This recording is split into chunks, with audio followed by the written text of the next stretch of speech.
No, Jack, I'm not asking you to nuke Peru. I'm just asking for you to search for those two games. I don't know, look at popular tourist attractions, or maybe they're in a haunted castle, or in an abandoned town, or a small cabin, someplace that has more going on there than the Evil Dead game. Yeah, it was crap. I know you told me it was. I believed you. Yes, I know about the Atari horror games with a very similar history. I'll talk about them eventually, but I want the Brits to have their fun. Now get to work! It was Friday the 13th. None of you get a kiss. None of you get a kiss.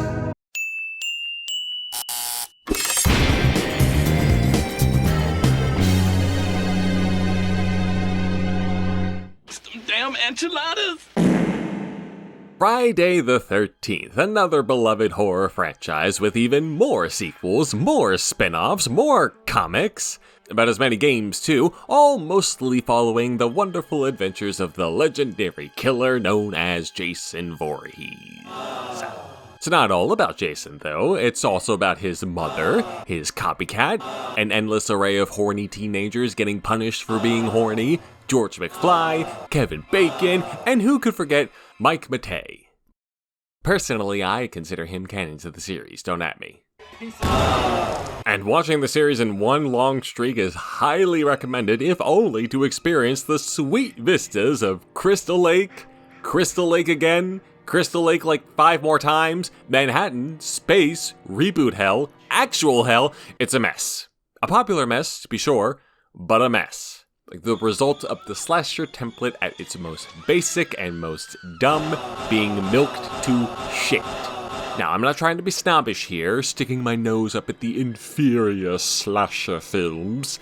And I have seen the first two, more on that in a bit. I've just not had much interest in doing a deep dive into the franchise. Regardless, amidst all the Friday the 13th hype came a video game plopped right into the equally hyped mid-80s British computer gaming market. One that actually was controversial.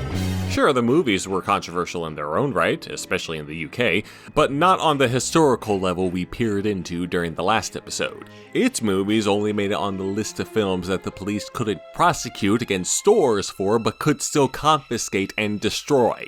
Come on, that's not bait and switch worthy.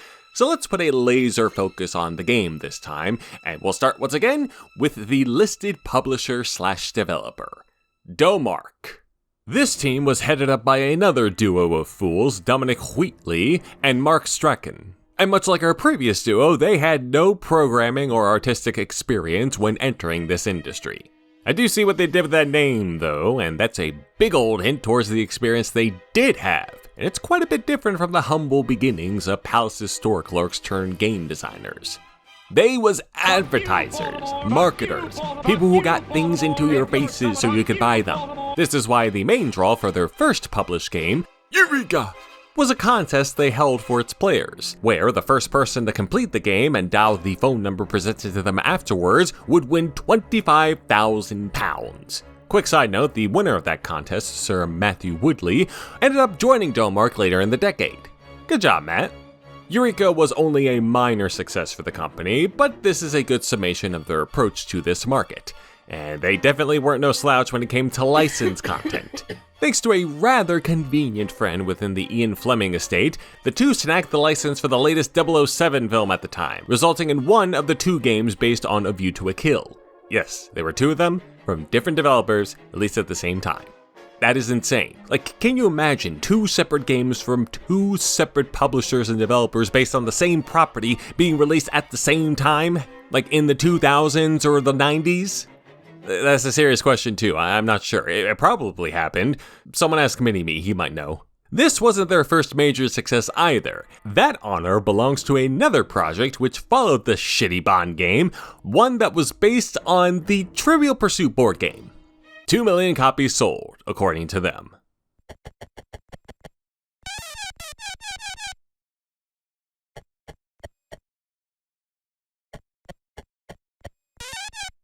It certainly looks better than the last one, I'll give them that.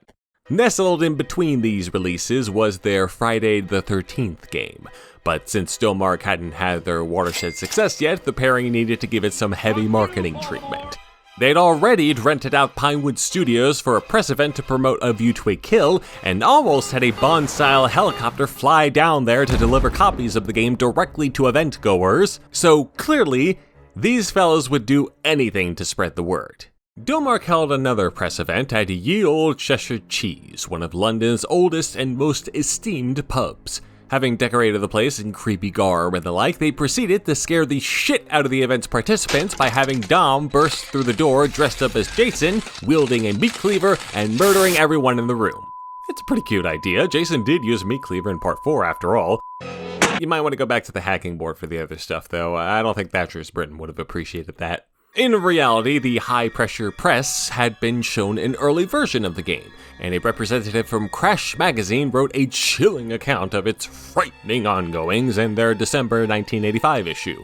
The words written here are not for the faint of heart. Nor is the tidbit about harassing their mail clerk with a fake knife that Domark provided in their gift bag. And the experience was so traumatizing to the writer, they had to change the name of their beloved cat, who had just so happened to have been named Jason.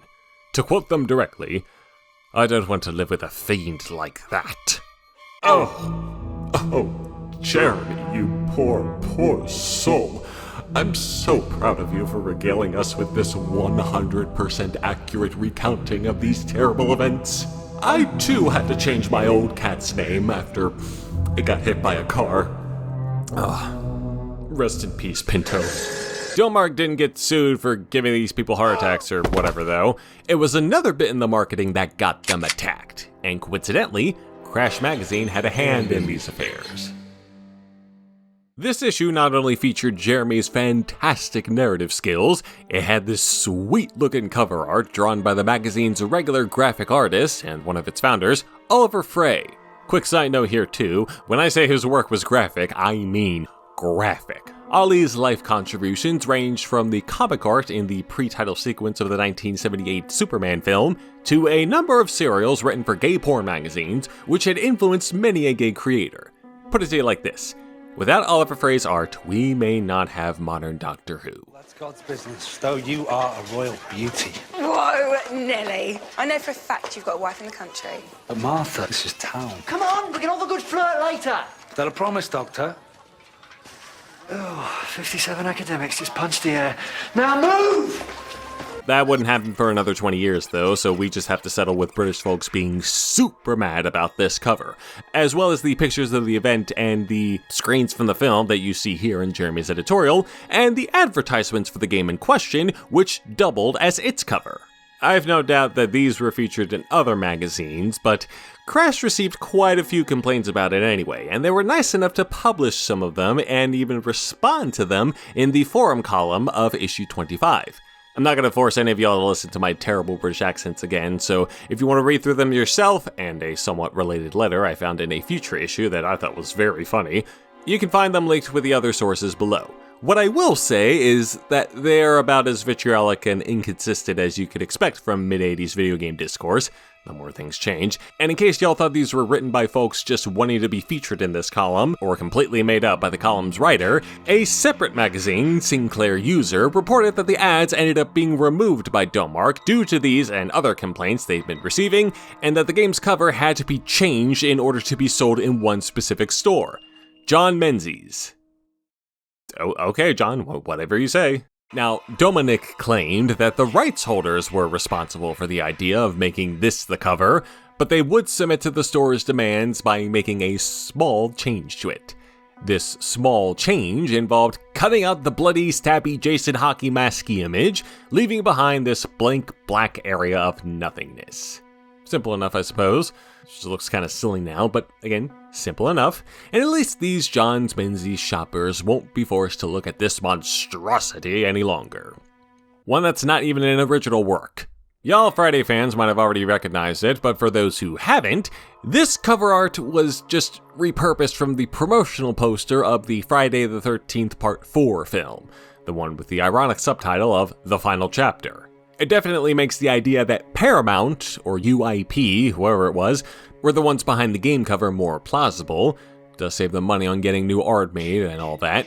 But in classic controversy fashion, I must ask, Was this controversy really warranted?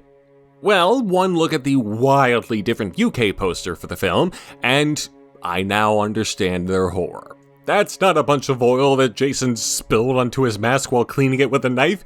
It's blood! Seriously though, it's like if people got upset at the Halloween Atari game cover because they never saw the original poster. It's ridiculous. Unlike that game and its Texas Chainsaw Massacre twin though, the Friday the 13th game controversy mostly revolved around its promo material, and not its contents. I wonder what that says about the game itself, which was released soon after this tussle for the Commodore 64, ZX Spectrum, and the Amstrad CPC at some point in the first half of 1986, although it may have been as early as 1985. Reviews have that date thrown around within that area, and I couldn't find an exact one, so I'm sorry, please forgive me. I don't want to go out like McFly here, have mercy. As for which of the films this game is based off of, the article featuring Germa's stellar reporting originally had me believe it to be the second one. However, later sources indicate it's more based on what had been the most recent film in the series, Part 5, A New Beginning, which my research tells me is among the more popular entries in the series, a massive hit amongst fans then and now. Or at least it sounded interesting to me compared to the rest of the films, but it left me at a crossroads as to how to talk about these films, as I picked up this double feature DVD featuring the first two to prep for talking about them before I had learned of this. And having watched them both, and they're okay. They're spooky, they're bloody, they're booby, exactly what you'd want out of an R-rated slasher, but I figured this was all I really needed to get the gist of the series, and well, now I don't know what I'm supposed to do with it. Maybe I'll get that time machine going and transport myself to Thatcher's Britain to see what happens. Maybe even shit on White House's front lawn for good measure. As for the game, you get to play as one of 10 different characters in Jason's fun world, with the primary goal being to walk around the area trying to figure out which of the other characters is that rat bastard, and kill him with one of the many weapons lying about before he does the same to you. Once you manage that, you start the cycle all over again, and keep going until you get ganked or get a high enough score to impress Jason himself. Please tell me this is enough, Jason, I don't want to get corkscrewed.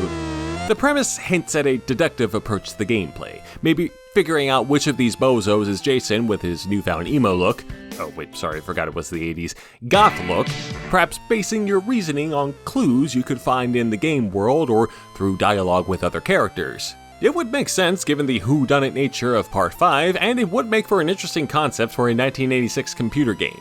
You even get to see some display of violence here, and this graphic whenever someone gets Jasoned. Eesh. Again, I mean graphic. This game sounds like it has a lot going for it. But a single playthrough will sadly deflate all of those possibilities. I play the Commodore 64 version again, but it doesn't matter which of the three you play, none of them allow you to determine who Jason is with facts and logic.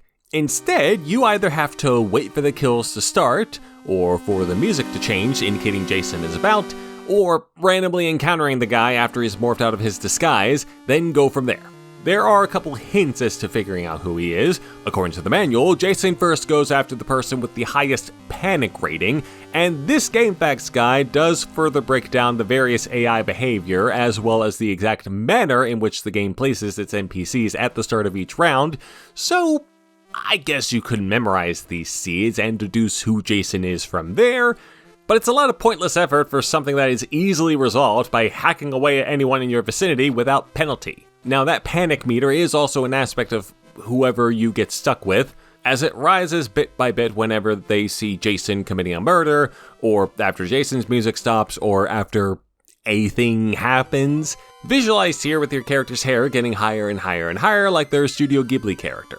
Supposedly, if it gets completely filled, your character will die from the stress. But they'll either have already been killed by Jason, or vice versa, and that resets the meter, so again, pointless. What further cripples the already frailed mechanics are the controls. Moving around is an awkward endeavor, and attacking requires holding down a movement key and hitting the action button a split second after. So not only does the character move a little bit when attacking, thus necessitating some needless accuracy, if you don't do it right, they'll drop the weapon they're holding, since hitting the action button does that while they're holding a weapon or when they're trying to pick up a weapon. It's not a fun game to play, and squanders any of the potential it could have had.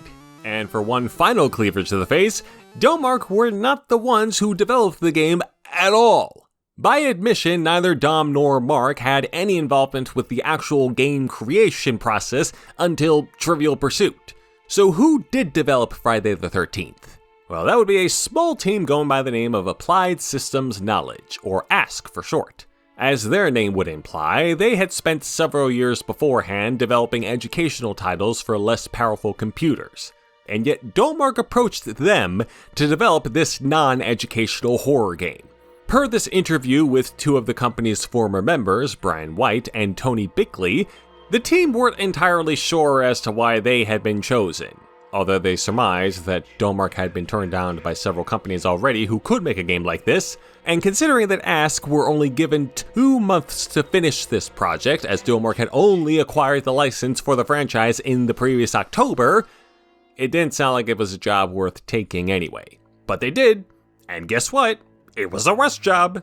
ASK had laid out deductive elements to be implemented into the game so that the player could use them to find out who Jason is amongst this crowd without having to emulate the killer and his dastardly ways.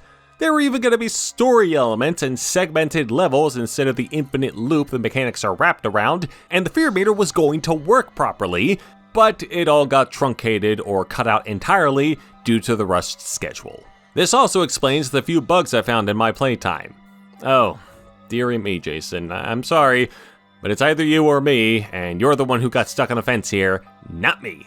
At least the music is nice, probably the best aspect, so shout out to whoever on ASK or whoever was contracted to do the work. I sadly was not able to find that out. Critical reviews for the C64 version were pretty mixed. Some thought it was alright, others didn't, but reviews for the ZX Spectrum version, which did get a proper release this time, were vicious. And that includes the one from our good friends at Crash Magazine. Oh yeah, did I forget to mention that they primarily covered ZX Spectrum games? Indeed. And after all that hype and all the derision against them, their reviewer thought that the final game was, in their words, absolutely awful. And I don't think I need to say anything further. Commercially, Bickley stated the game did well for ASK, but not the numbers that Trivial Pursuit would later do for Domark. The game did get a budget re-release a few years later though, and in the weirdest development, 20 years after its original release, a fan-made update titled Sunday the 15th made the rounds on the interwebs. This supposedly fixed the game's more egregious bugs and made the panic meter function better, while also adjusting the gameplay mechanics to where you can no longer mow down anyone without penalty. It doesn't appear like they've added in any of the promising deductive elements into play, but the fact that this game, of all games, received any kind of fan update is kinda astounding. As for the other characters in our story, ASK went back to making educational games and have kept a very, very low profile since. Jeremy went on to co-edit the short-lived Amstrad-focused magazine Amtix. Matthew Woodley worked on a number of Domark games and eventually found himself in the role of creative director over at Sega's European facilities, and you know what that means. And Domark had kept expanding and expanding with more and more games and more successes up to the mid-90s, when an unfortunate number of circumstances, including missed deadlines and inflated cartridge payments for this singular and very weird soccer platformer title called Marco's Magic Football, almost completely ruined them. The vulnerable position that they were in is the only explanation that really anyone could think of as to why they believed merging the company with some no-name video compression outlet was a good idea. But they did it, and even renamed themselves after that company, so from henceforth, they were to be known as Eidos. I don't think I need to say anything further. Dom and Mark left the company soon after the merger and went their separate ways, with the former still active in the industry, having most recently headed up UK games conglomerate Catalyst Group for over a decade until stepping down late last year, and the latter having a few notable successes himself before bouncing out of the industry and just bouncing all over the place, most recently getting into orchestral performances. Good for you, man. A lot more interesting than I could have ever thought. Overall, the Friday the 13th video game is a teeny tiny footnote in the massive history for Domark and crew, But while The Evil Dead gave us a glimpse into the larger realm of UK politics, this game provides us with that more focused view of the mid-80s gaming British market and reactionary reactions to reactionary actions. I'm starting to realize that there are a lot more of these companies consisting of well-off individuals, or just tied to organizations outside of the gaming realm, pivoting into the fray and doing anything to stand out in order to capitalize off the hype than I had expected. And double spoilers, that's going to continue into part 2. I was also taken aback with the brazen attitude of UK gaming magazines. Like, I never grew up with them for obvious reasons, but I sure don't recall Nintendo Power ever calling a reader a wimp. That said, some provocative covers and a single screen of gore is not nearly enough to let the spookiness take hold. So come our final topic, we'll let loose some of the best, or worst, that the UK gaming scene has to offer in this regard. One of these 4 games has to be the one to do it. Oh yes, I said 4. I wasn't able to play Phantasmaphoria or Garvester or whatever, but I did play 4 completely different games, so tune in next time to find out what they are, and if you guess them right again, I'll send you on a one-way trip to Peru for a 5-year all expenses paid. What do you mean we don't have the budget? Oh my god, did that idiot fucking... Jack? You didn't gamble our budget away, did you? Yes, you fucking dipshit, it is a problem because... Why can't Halloween just go right for once?